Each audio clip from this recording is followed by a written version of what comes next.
My name is Amarie Duffy, and as Pete said, I've been involved for 11 years. I work the business with my husband, Lee, and oh my God, I'm out of breath. How can you be out of breath signing your name?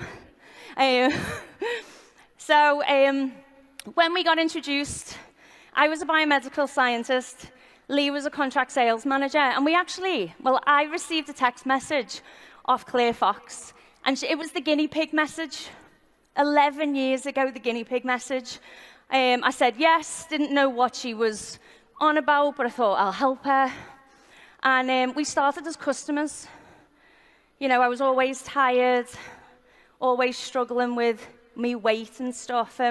We just got started on products, not interested at all in the business, especially standing on stage. But, you know, people just wanted to know what we were doing, so we just kept referring people to Claire and Dan. And Claire said, you actually qualify for discounts, but you've got to come along to a meeting. So I went along to the meeting begrudgingly, and that was when me and Lee seen the bigger opportunity that Herbalife has to offer. So we decided to just do it really part-time, around our full-time jobs, and we grew quite quickly. We got to global expansion team in 11 months, and then we decided to go full-time Herbalife. So we grew quickly, like I said, 11 months to get team. And then we just spent the next 6 years just really trying to find our way of doing Herbalife. We weren't really doing much. We were trying, but not getting anywhere.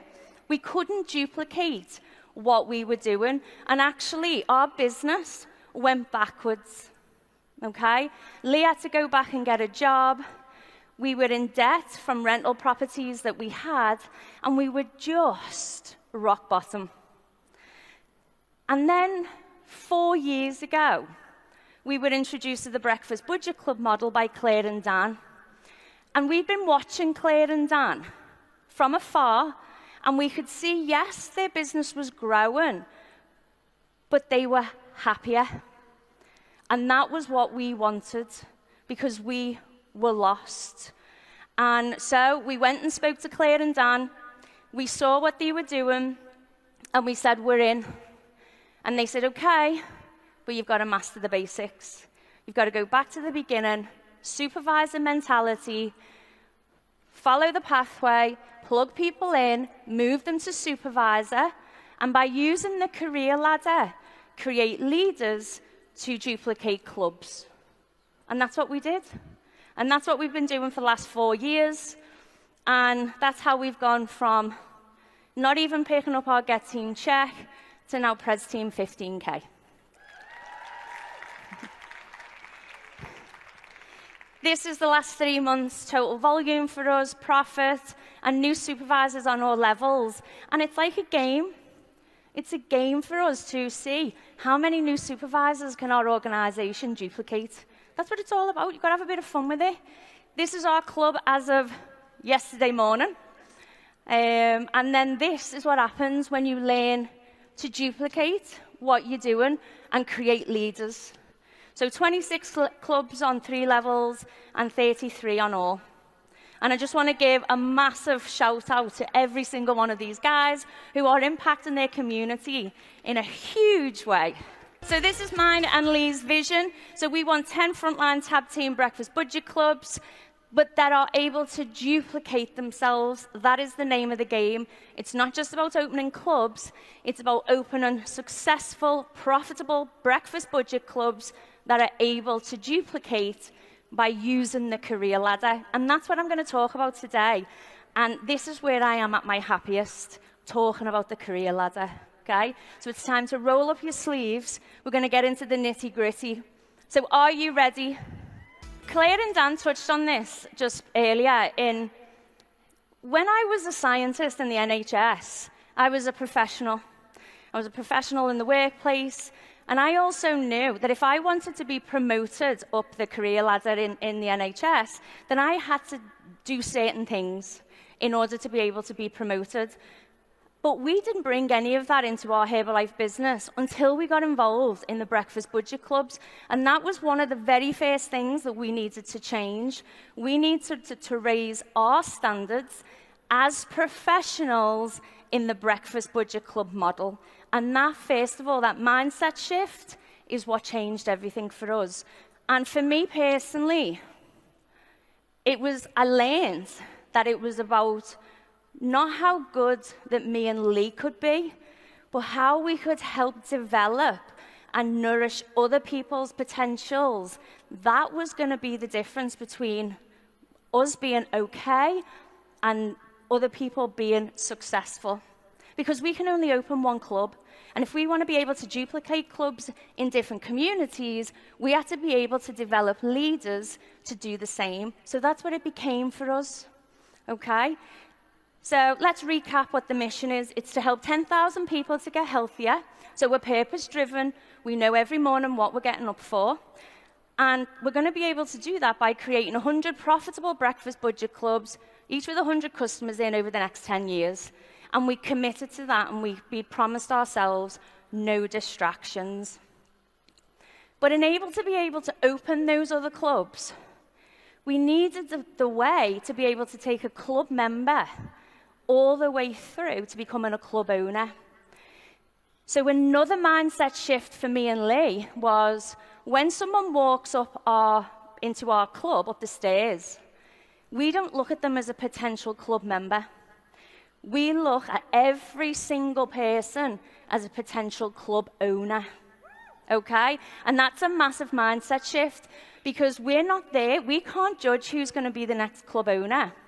What we can do is treat everyone fairly, give them the same opportunity, and have a step-by-step plan on how we're going to get them to where they want to get to, not where we want them. Meet them where they are, build your relationships, nourish their potential, and they will decide where they want to go. Is that clear? Yes. Okay, fantastic. So you heard Claire and Dan talking about the blockages, and the first blockage was how to develop trainee coaches. So when you first open your club or you're in club and you're filling the funnel and you've got all these club members, if you're not proactively looking for your trainee coaches, you're going to end up with loads of members. You're going to be running around like a headless chicken, and your club's going to get stuck because no one's going to be able to leave. Okay? And you might be that person in that room right now. So I'm going to show you how we use the Trainee Coach Program because we needed to be able to show our club members that there was a simple way for them to learn the skills of how to become a trainee coach in the safety of the club, learning as they were going along. And it was all around the 20-point checklist. And it's simple, practical skills. Dan touched on this, it's mastering the basics through tell, show, try, do. And club is so practical that you're in the room all the time with your trainee coach. You're showing them every single day you're in club. How to look at food planners, how to make shakes, how to do things with the club members, take pictures, recognition. And you're going to hear all that this weekend. It helps them build the skills, the knowledge, the confidence, all while still learning how to get their first customers and put money in their pocket. And the most important thing is teaching them how to track the profits. Because it is so empowering to say to a brand new trainee coach, how much money did you make last month, profit? And because they're tracking it, they go, £250. And that is life-changing for people. That could mean that they could pay their rent on time. It makes a huge difference to someone's life, but they need to be able to see that they're getting paid for their efforts. It's so important. Plus also, the 20-point checklist is the first taste of responsibility for that trainee coach. I'm a bit of a stickler for people understanding responsibility for their own business in our club, yeah? Because me and Duff work together in the club, he's good cop and I'm bad cop, okay? So I always say to our trainee coaches, and they'll be listening and nodding, when I give them this checklist, I go, okay, This is your responsibility to be proactive in coming to us to get these signed off. You have to be the one that comes to us of a morning and goes, right, I need you to help me with this because this still needs to be signed off. I'm not going to be the one checking to see what needs to be done. Okay? And that's important because it shows the trainee from day one that it's their business, it's their responsibility. Okay? And we have minimum requirements to be a trainee coaching club. So there's quite a few ambassadors in here. So you might want to take a picture and go and have a little think about this. But these are the minimum requirements. 1 full shift a week. In our club, we're open 6:30 till 11. Or you can do 2 half shifts, and that's down to having a conversation with the club owner. Plug it into the Weekly Coaches Academy, because that's your night school. That's where you're going to learn. You're learning the practical skills in club, but you're also going to learn on the academy. And you are still needed and required to do your minimum 3 visits a week.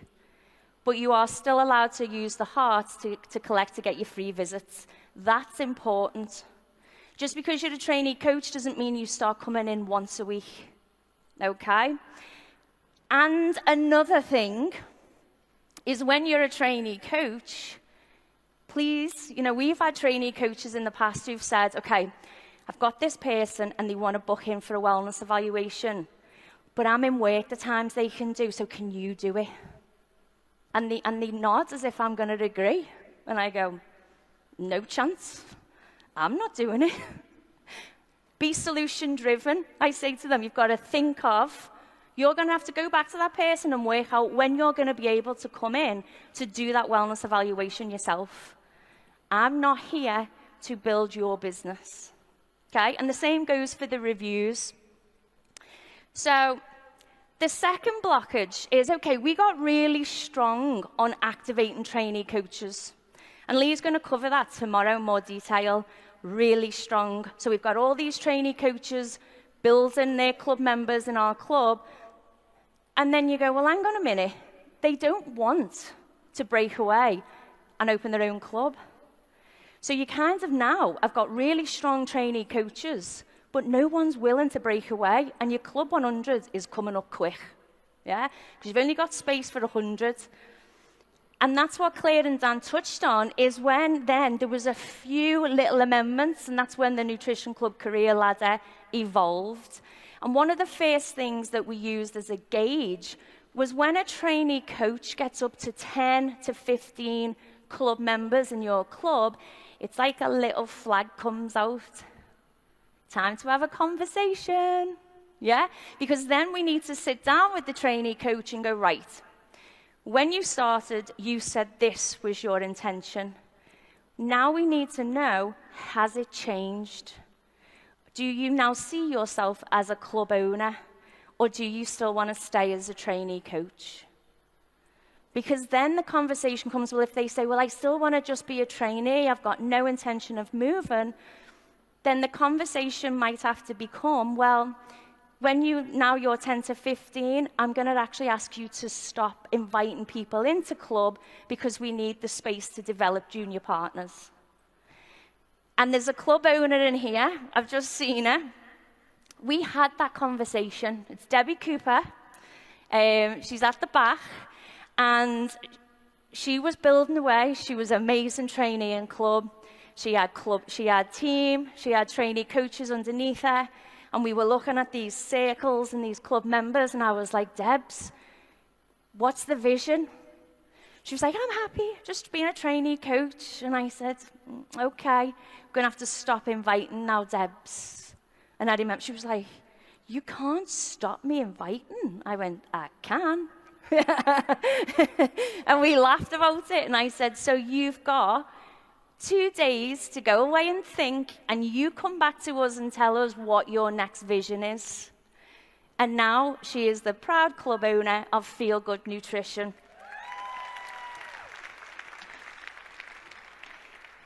But when she came back to us and said, okay, I want to be a club owner, we then went, okay, it's time to promote you to junior partner. And that's the mentorship program. And the mentorship program is a temporary role because it only lasts 3 to 6 months, okay?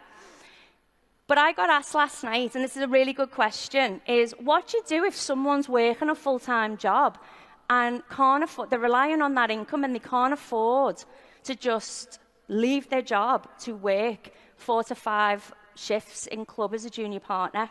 So I'm going to use Val Balfour as an example, because Val was a trainee coach in our club, but she was a lecturer, an IT lecturer. But she always had the vision that she wanted to be a club owner, but she just couldn't commit to doing the 4 to 5 full shifts because she was still doing this lecturing job, which she hated, but it was essential at that point. So we sat down and put a plan in place. And the first thing we said to Val was, okay, you want to be a club owner, which means you've got to be full-time in Herbalife. So how much money do you need to be earning, profit, to be able to walk away from your job? And she wrote that down. And that was her first intention. Okay, that's the long-term goal. That's where we're aiming for. Then we said to her, okay, how much do you need to be earning profit to go part-time or drop hours in your job? She wrote that down. So Val had a plan. So we said to her, because we know that you're working towards being a club owner, and that's the long-term goal, we'll allow you to keep bringing club members in past that 10 to 15, but you've also got to commit to doing more shifts in club. So it's not keep bringing people in and still only do one. It's you've got to be able to match, because you've got to look after those club members, but also you've got to be able to earn the income in order to be able to phase out from your full-time position. Does that make sense? Yeah? Okay. And now Val's in the room. She's a Get 2.5 member, and she's got 5 clubs in her organisation. So the Junior Partner Mentorship Program, like I said, it's temporary. It's 3 to 6 months, because then the next step is you're a club owner. You graduate, and you know, you open your club. And for me, the junior partner position, I love it, because this is where we get to the nitty-gritty. We get serious about them becoming the mini club owners in your club, okay? And my junior partners that have been in our club, they must have hated me, I would say, pretty much the whole time that they were a junior partner, because everything they came to me question-wise, I would turn back to them. Because we wanted to be able to set them up mentally, to be able to, when they open their own club, there's no one they can run to ask questions. And that for me is important. So from day one as a junior partner, I'm going to be asking you questions. So like I would be in club and they'd go, the light bulb in the fridge has gone out. What do I do? I've no idea. I'm not here. You're a club owner. What do you do yourself? And they go, okay, and go away. You know, we want to teach them how to become solution-driven. You know, what happens if the payment machine didn't work one day? I got a phone call. I was like, I don't know. You're in a club on your own. What you do? Think quick. Think on your feet. You need to be able to know how to take payments from your club members if no one else is there to tell you. And that's what I love about it, really helping develop the leaders, but also being like that solution-driven mindset. And we have like, you know, like we have the 20-point checklist for the trainees. We have an 8-point checklist for the junior partners, really helping them get into the mindset of being a club owner. We're going to help them understand that they need to build 30 to 40 club members and the 2 to 3 trainee coaches. And again, you might be a trainee in here and think, okay, what do I have to do to be a junior partner? These are the minimum requirements for a junior partner. You have to have brought in a minimum of 10 frontline club members yourself, consistently filling the funnel and inviting. It doesn't stop as a junior partner. You've committed to the 4 to 5 full shifts a week. You're still plugging into the academy. You've completed the 20-point trainee checklist.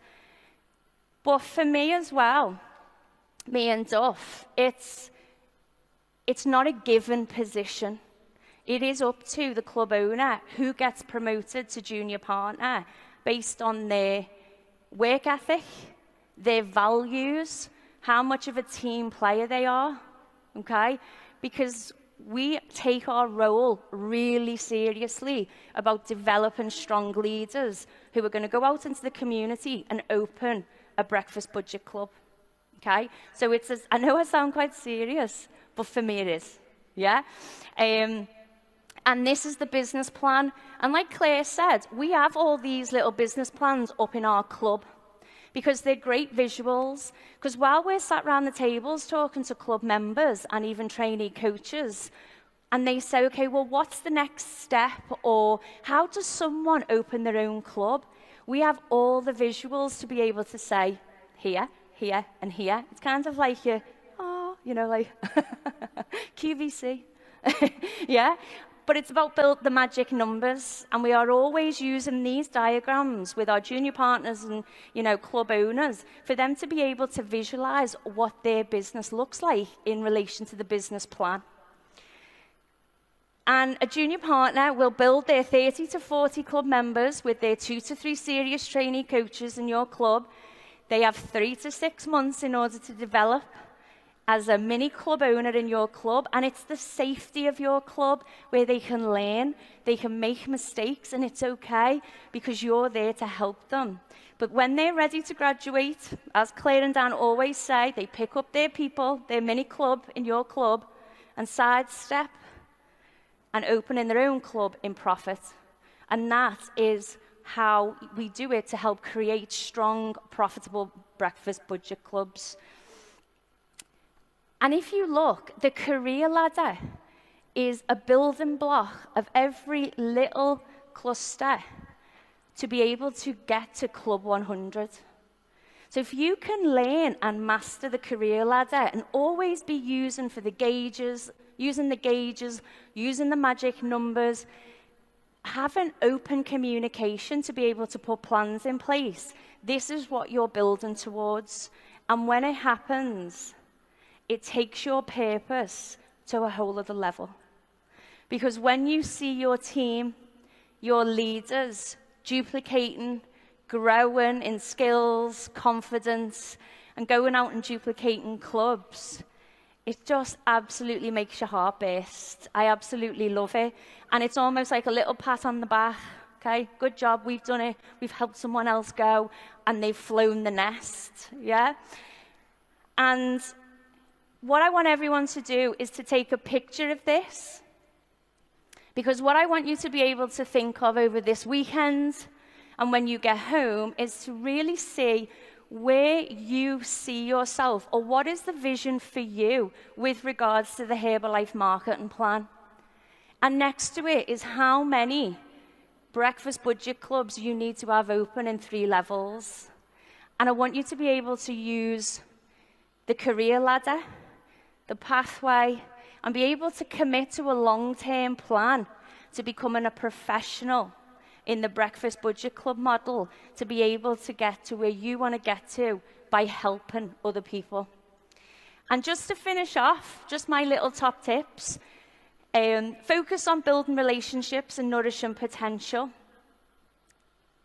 Meet people where they're at. Have the career ladder and the little plans, the junior partner business plan, the club one owner business plan, and the marketing plan in breakfast budget clubs up in your club as visuals to be able to show your club members and just have conversations.